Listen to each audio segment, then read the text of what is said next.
اللہ کے ہاں آپ کا مقام۔ اگر آپ یہ جاننا چاہتے ہیں کہ اللہ کے ہاں آپ کا کیا مقام اور مرتبہ ہے، تو آپ یہ دیکھیں کہ اللہ رب العزت نے آپ کو کس کام میں لگایا ہے۔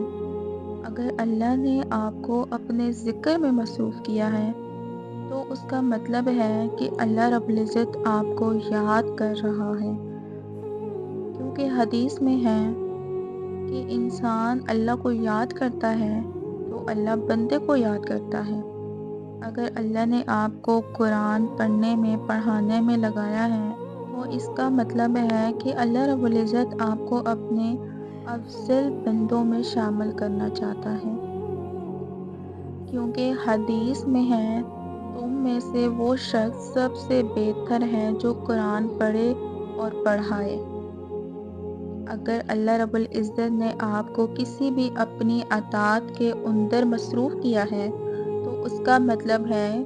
اللہ آپ کو اپنے قریب عطا کرنا چاہتے ہیں، کیونکہ حدیث میں ہے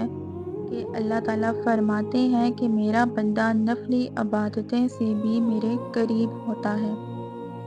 اگر اللہ رب العزت نے آپ کو دعاؤں میں مصروف کیا ہے، تو اس کا مطلب ہے کہ اللہ آپ کو عطا کرنا چاہ رہا ہے، کیونکہ قرآن پاک میں ہے اللہ فرماتے ہیں میرے بندو مجھ سے دعا مانگو، میں تمہاری دعا قبول کروں گا۔ اور اگر آپ لوگوں کی برائیوں میں اور عیب ڈھونڈنے میں مصروف ہیں، تو آپ اللہ کی نگاہ میں ذلیل ہو جائیں گے، کیونکہ حدیث میں ہے کہ جو لوگوں کے عیب تلاش کرتا ہے، اللہ اس کے عیب کے پیچھے پڑ جائیں گے، اور جس کے عیبوں کے پیچھے اللہ پڑ جائیں گے نا، اللہ اس کو گھر بیٹھے رسوا کر دیں گے۔ اور اگر آپ دنیا میں ایسے مصروف ہیں کہ آپ فرائض تک سے غافل ہیں، تو آپ کی بربادی کا سفر شروع ہو چکا ہے، کیونکہ اللہ قرآن میں فرماتے ہیں جو صرف دنیا کا ارادہ کرتا ہے،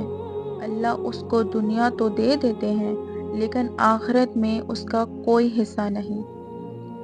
لہٰذا اپنی مصروفیات کو غور سے دیکھیں اور ٹھیک کرنے کی کوشش کریں، اور اللہ کا شکر ادا کریں، اور اگر ان میں کچھ کمی ہے تو اللہ سے روئیں، اللہ سے معافی مانگیں اور اپنی مصروفیات پر نظر ڈالیں۔ اللہ رب العزت ہم سب کا حامی و ناصر ہو۔